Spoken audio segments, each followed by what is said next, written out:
나는 보상을 받아야겠는데 합의금을 받아야 되잖아요. 두 가지 중점적으로 말씀드릴게요.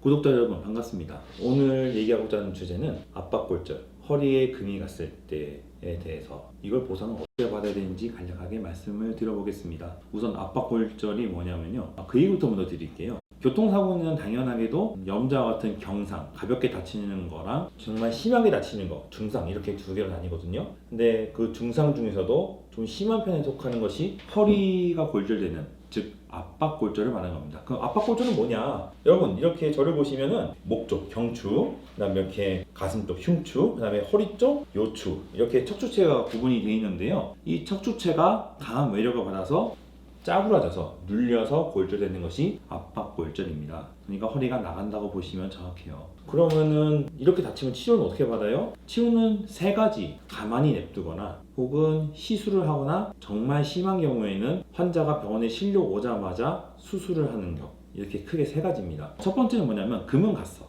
근데 다행히 엄청 심하진 않습니다. 물론 환자는 엄청난 고통을 느끼지만 의사 입장에서는 정말 다행이죠. 이럴 때는 허연 플라스틱 딱딱한 보호대 있거든요. TLSO 보조기라는 것을 채워주고 12주 동안 보존적 치료를 실시합니다. 이 경우는 뭐 가만히 냅둬요. 의사가 많이 누워 계세요, 많이 움직이지 마세요, 그다음에 사고 한 달 지나면은 이제 근육이 불타니까 좀 더 걸으세요, 혹시 가능하시면 수영도 좀 해보세요, 아직 계단을 오르내리지 마세요, 이렇게 합니다. 의사의 지시만 잘 따라주면 치료는 아주 잘 될 겁니다. 근데 뼈가 좀 눌렸어, 한 3분질쯤 눌렸어. 그럼 의사도 환자의 예후가 좋아야 되니까 시술을 해야 될지를 고민하다가 시술을 결정을 해요. 그러면 이제 속된 말로 공구리라고 하는 시술을 시행합니다. 척추 성형술, 그게 바로 시술이에요. 간단해요. 이렇게 척추체가 있잖아요. 여기다가 골절된 부위에다가 이제 바늘 같은 거 싹 찔러놓고 생체 물질과 유사한 골시멘트를 슬슬 흘려 넣어서 한 5cc 정도 흘려 넣으면은 그게 시술입니다. 그러면 뼈가 더 이상 눌리는 것을 막아주고요. 그렇게 해서 환자의 예후를 그나마 좀 보존하게 됩니다. 근데 정말 심한 거, 뼈가 그냥 눌려서 금간 정도가 아니라 많이 찌부러졌거나 혹은 정말 심한 거는 사과처럼 이렇게 딱 쪼개지는 거 있어요. 눌리는 거 말고 이렇게 딱 쪼개지는 정말 무시무시한 골절이 있어요. 그런 거는 의사들이 가리지 않아요. 환자한테 저 수술할게요 하고서 바로 묶어버립니다. 그게 유합술이라는 거예요. 이렇게 척추체와 척추체 사이를 쇠로 강제로 고정을 시켜서 허리가 굽어지거나 척추체가 튀어나가는 것을 방지를 하는 큰 수술을 합니다. 그게 유합술이라고 하거든요. 자, 그러면은 나는 보상을 받아야겠는데 합의금을 받아야 되잖아요. 두 가지 중점적으로 말씀드릴게요. 자, 하나는 이제 치료 과정에서 2주에 한 번 혹은 한 달에 한 번 엑스레이 찍거든요. 근데 뼈가 잘 붙는지, 혹시 뼈 모양이 어떻게 바뀌진 않았는지, 뼈는 얼마나 눌렸는지 이런 것을 좀 관찰을 해주시고요. 그 다음에 두 번째는 골절된 부위가 어딘지, 이걸 말씀드린 이유는 경추가 부러졌는지, 흉추가 부러졌는지, 요추가 부러졌는지에 따라서 노동 능력 상실률이 달라요. 그렇기 때문에 어느 부위가 골절되는지에 따라서 보상금도 달라지기 때문에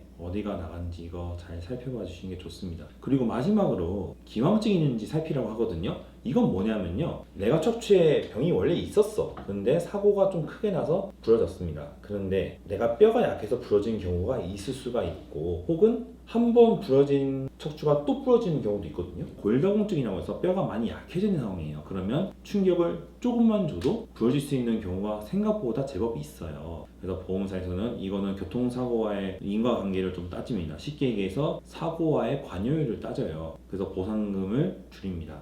두 번째는 뭐냐, 아까 말씀드린 부러진 또 부러진 거, 이거는 이미 후유증이 있는 상태에서 후유증이 가중되었다. 그래서 가중된 후유증에 대해서만 보험사가 보상을 한다고 주장을 해요. 그리고 실제로도 법원 판결에서도 같은 부위가 골절됐을 경우에는 그것을 인정한 사례가 많습니다. 그래서 보상을 내가 제대로 받고 싶다 그러면 그런 것을 좀 주의해서 봐주시는 게 좋아요. 그래야지 손해배상사한테 상담할 때도 내가 실제 받을 수 있는 금액이 얼마인지 정확한 현실을 깨달을 수 있어서 좋습니다. 자, 오늘의 주제는 여기까지고요. 만약에 보상이 제대로 이루어지지 않는다거나 보험사가 보상을 거부하거나 혹은 하다가 어려움에 봉착했을 때 반드시 보험금 청구의 기술 보청기의 무료 상담을 받으시기 바랍니다. 자, 다음번엔 좀 더 좋은 주제로 찾아뵙도록 하겠습니다. 감사합니다.